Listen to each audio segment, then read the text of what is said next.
Coco Chanel said, there are people with money and there are people who are rich.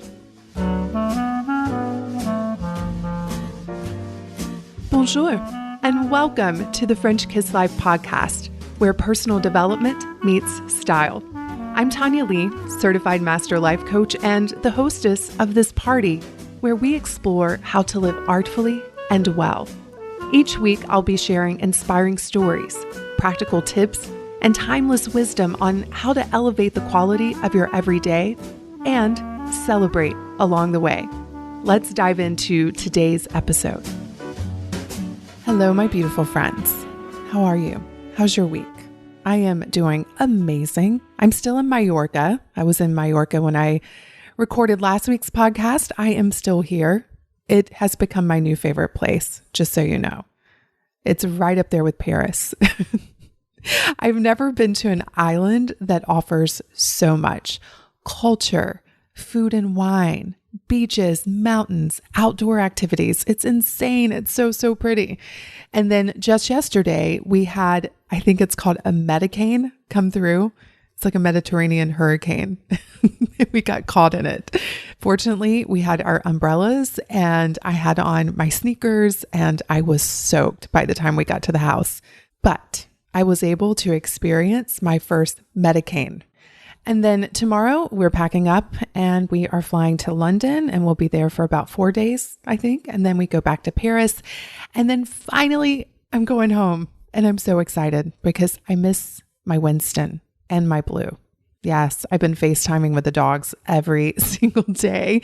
And as much fun as this has been, I'm equally excited to go curl up in my little chalet in the mountains and rest and work on a lot of the projects that we have coming up in the near future and work on my book and just get ready to enjoy the holidays. It's crazy that it's almost November.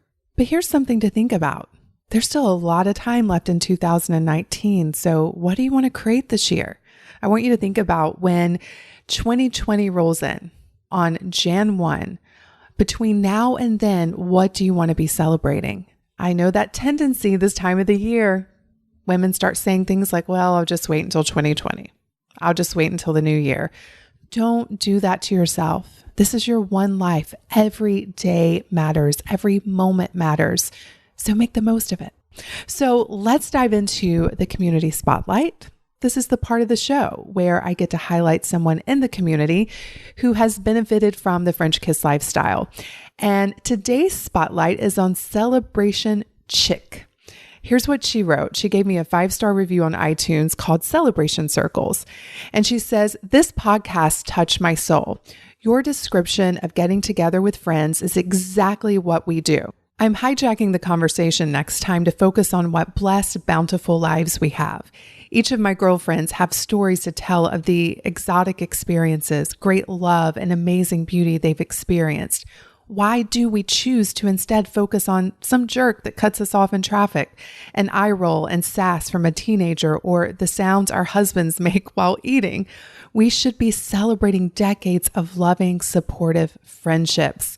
Well, Celebration Chick, you know I agree with you. And for anyone that's wondering what podcast episode she's referring to, it is 127. So if you go to FrenchKissLife.com/127, you can listen to the one I did on Celebration Circles. But here's what I know. In every single moment of your life, you can be focused on what's going well and right, or you can be focused on all of the so-called problems that we have. And I'm not saying that you should not address where you're being challenged and create a plan to do something about it. But I also know that the better you feel in your everyday life, the more you are a match for what it is that you want. Rumi says, what you seek is seeking you. So when you start seeking out things to celebrate in your life, you're going to find it everywhere. And it is a training of the mind. It is training your mind to look for what is good, for what is going right, for what there is to celebrate. And when you do that, you get really good at it. You'll find that your mind doesn't want to go down the dark path of all that's lacking and all that's wrong and all that needs to be fixed. You'll notice that your mind starts to look for, wow, it's a beautiful day outside. Or wow, did you see the smile of that stranger? Or that act of kindness? It's always happening all around us all of the time.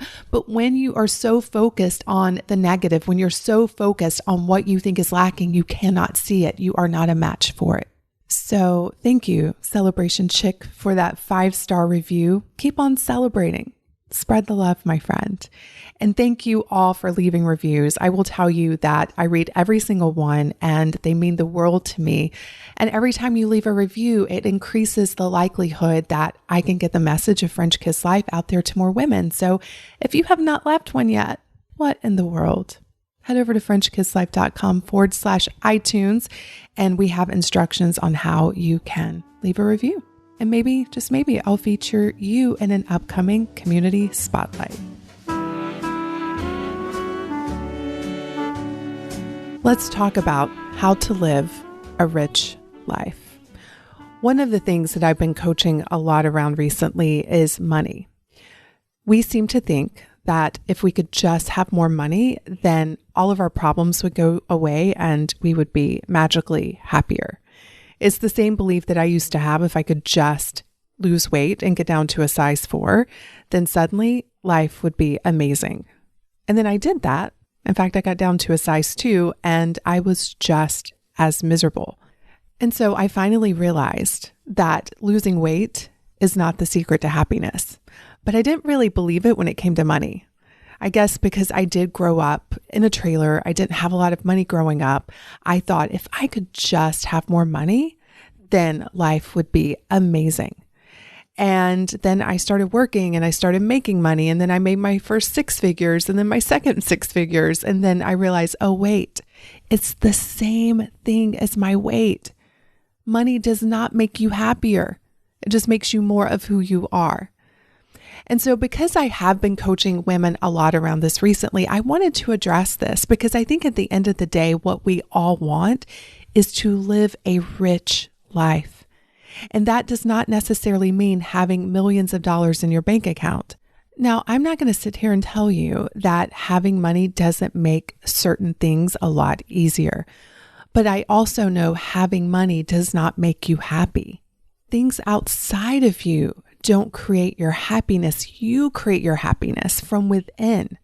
I was coaching one of my Slim Chic and Savvy ladies recently around this, and she was convinced that if she just had more money, she would be happier. And it made me think of another client that I coached about a year ago, and she is worth $500 million. Not bad, right? And you know what she said to me?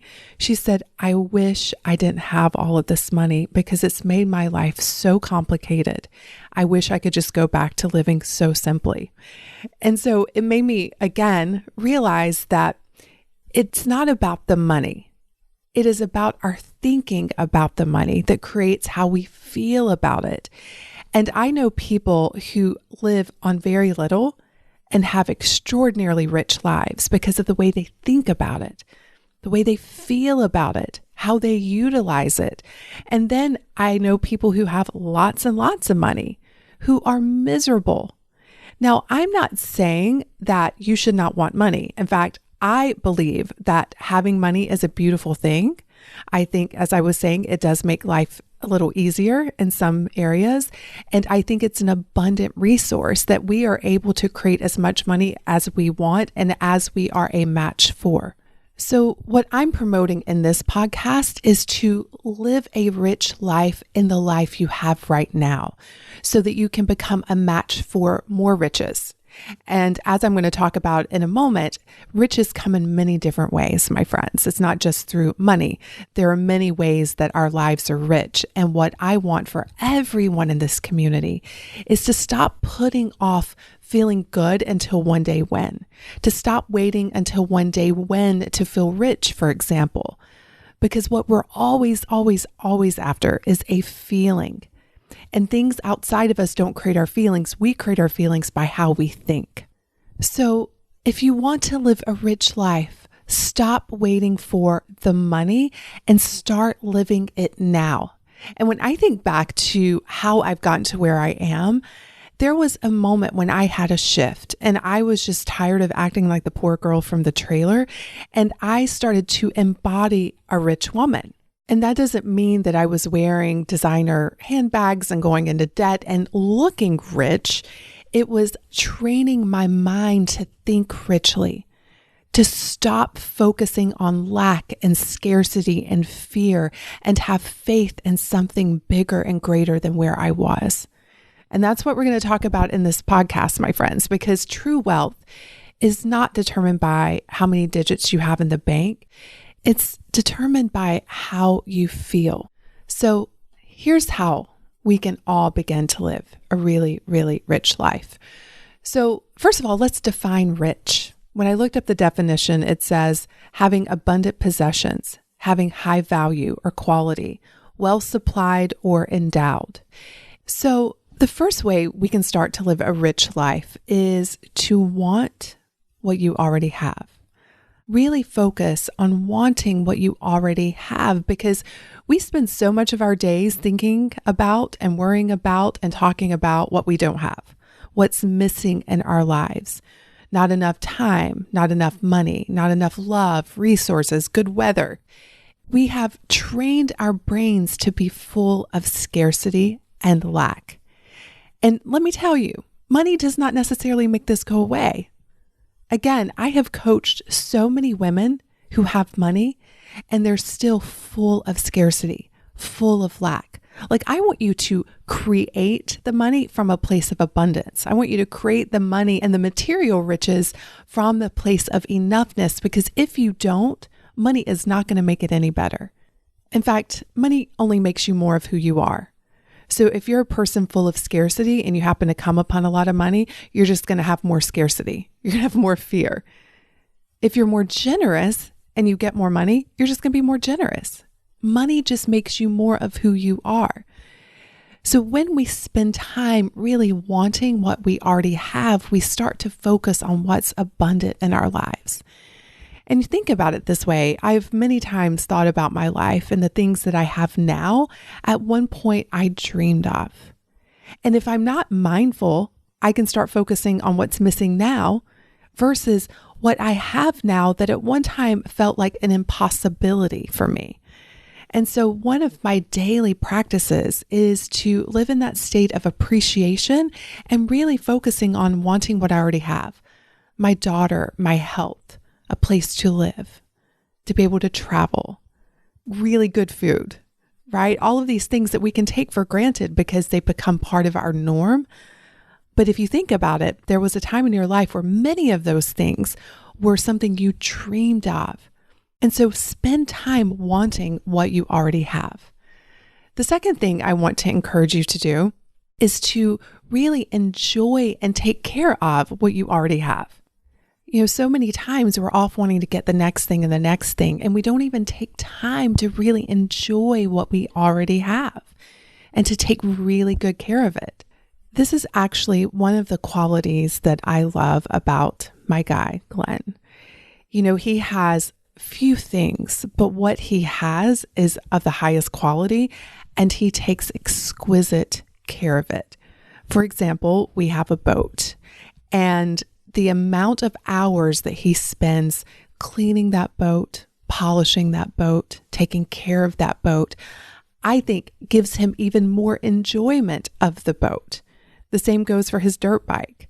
Most guys, when they come back from a dirt biking trip, their bike's dirty and they just put it in the garage. Not Glenn. Like, he spends time cleaning it, making sure it's pristine.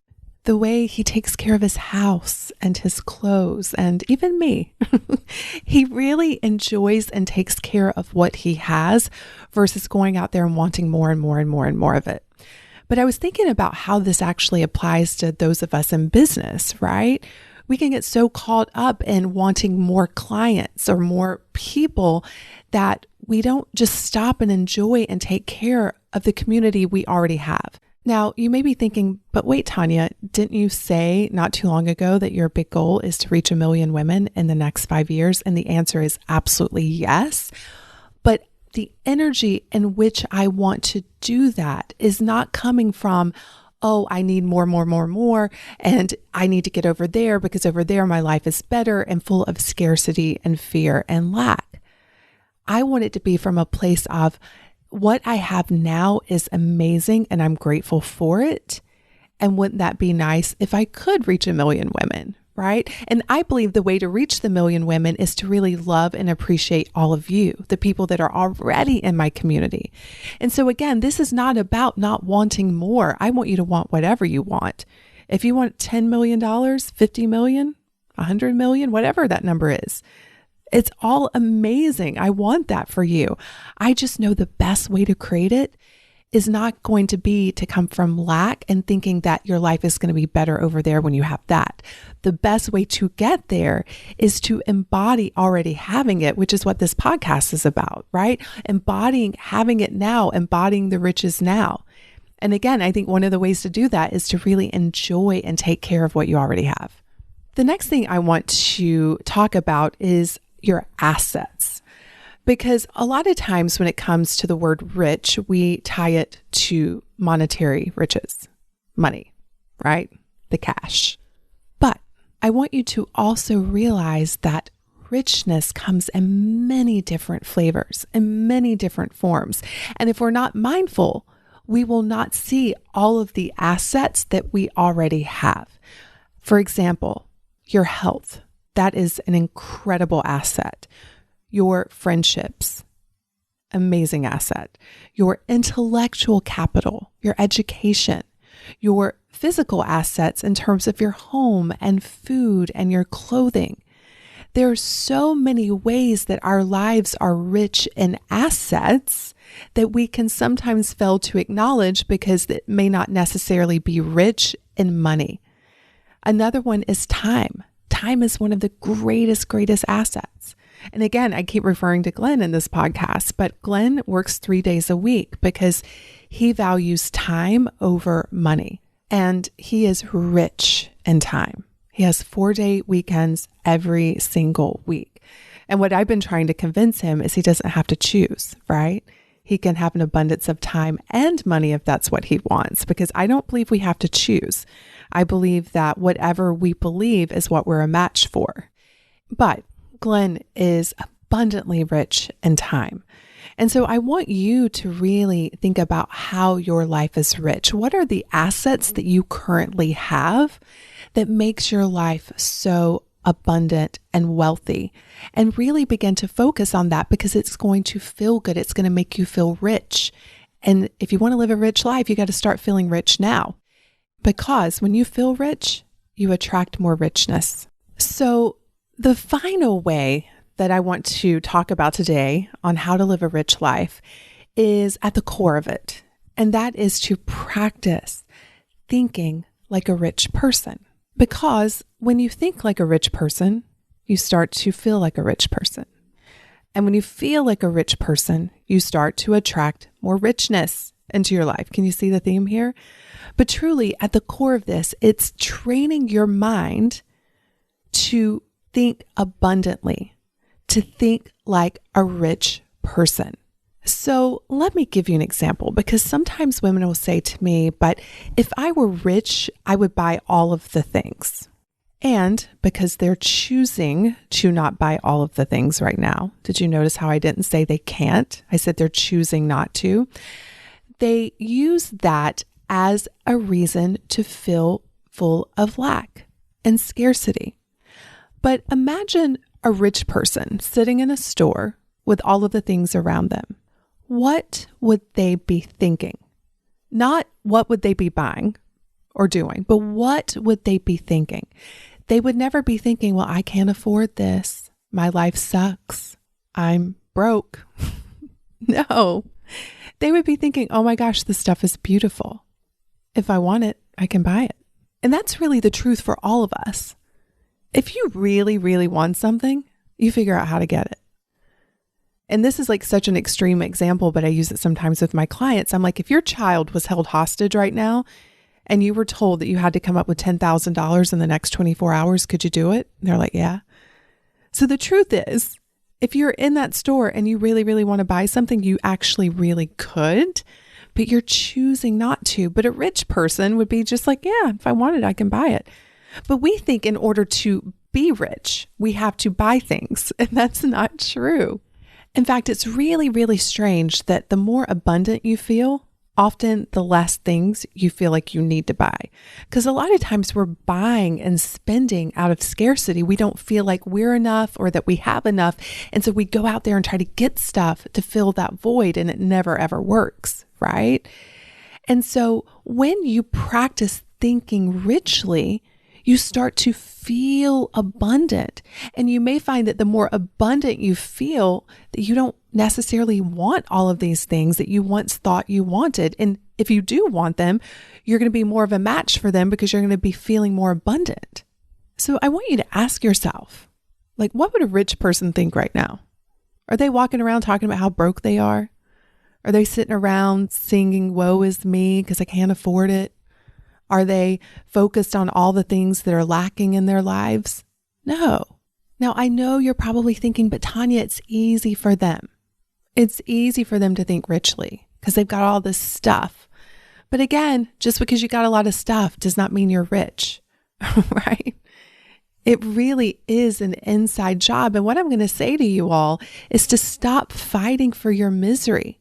Stop looking for excuses to feel bad and start looking for reasons to feel amazing and abundant and rich. Because I want to leave you with this thought. There are over 3 billion people in the world who have no running water in their homes. So when you think about your life from that perspective, what you're going to find is that it is very, very rich. Now it's time for you to go out there and live like it.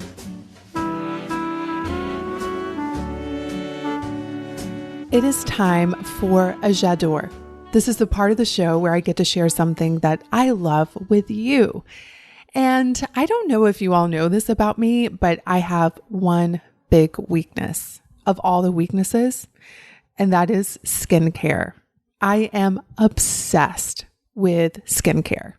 I love trying new products and new gadgets and just doing whatever I can to preserve my skin as well as I can. I love taking great care of my skin. So I also love saving money. It's like a game for me. Here's the thing, you all. Money is a game. And there are ways to invest money. There are ways to make money. There are ways to spend money in a way that feels really good. And so whenever I'm thinking about things that I love, such as skincare or travel or whatever it is, I'm always thinking about how can I maximize my dollar to get the most out of it. So about 2 years ago, maybe even less than that, I realized that I was spending a lot of money on skincare, which I'm not apologizing for. I don't feel bad about it. But I started to ask the question, how can I still take really good care of my skin and not spend as much money? Which, a total side note on this topic, what I've noticed is that the more money I make, I don't want to spend as much. It's the craziest thing ever. So back to the Jadore, because y'all know how I can go off on tangents. So let me just get to the thing that I love, that I'm excited to share with you. So when I started to ask myself, like, what are ways that I can still take great care of my skin and not spend so much money on it? One of the things that came on my radar really piqued my curiosity. And at first I was a little skeptical because there are certain things that I think we should not attempt to do on our own, especially when it comes to our faces. But I kept thinking about this machine and I thought, why not just try it? Because the worst thing that can happen is that I spend, I think it was $250 and I hate it. The best thing that can happen is that I invest the $250 and I love it and it helps me save money on the back end.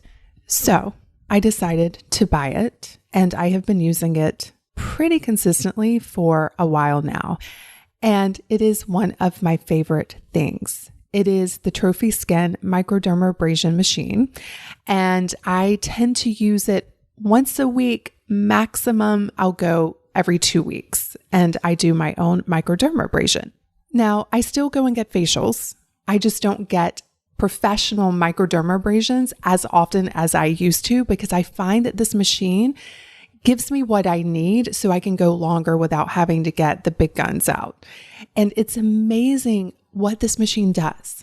So first of all, it has a real diamond tip, like the ones that you would get in a professional grade microderm. Now, any of you estheticians out there, I know you're going to give me a hard time and tell me I shouldn't be doing this. And I get it. It's like if someone told me that they were going to try to give their own injections, and me as a former nurse would be like, what are you talking about? But I feel good about my decision, y'all. I really love the results that I get. And every time I do it, I'm amazed at how much skin I'm able to get off of my face. And it just feels so good. My skin feels so soft after I do a treatment. And it's very easy to use. They walk you through the different levels of suction that you use on different parts of your face. There's a little machine on there that tells you how long to do certain parts of your face. I will say, however, you need to be mindful of your skin type, if you have sensitivities, and if you have any skepticism or any kind of nervousness at all, this may not be the machine for you. But if you're like me, and you tend to be more of a DIY kind of gal, you may want to check it out. You can go to FrenchKissLife.com/trophy skin, and you will see the exact machine that I have. So I have to do another disclaimer here. I love this machine, and that's what this part of the podcast is all about, is sharing things that I love, but that doesn't mean that you will love it. And again, I feel like as women, we have to use our own wisdom. We have to know our skin, our bodies, our brains, our capabilities.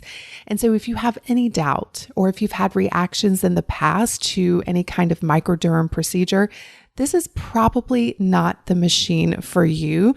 But if you're like me and you're a pretty tough cookie when it comes to your face, I don't even know if that's a real term. A tough cookie when it comes to your face, but you know what I'm talking about. But you want to give it a try, then again, I will tell you that I love mine and I've gotten so much use out of mine, and it's one of my staples in my beauty regimen. So again, go check it out, FrenchKissLife.com/trophy skin. Have a beautiful, beautiful week, and I'll see you in the next episode. Cheers.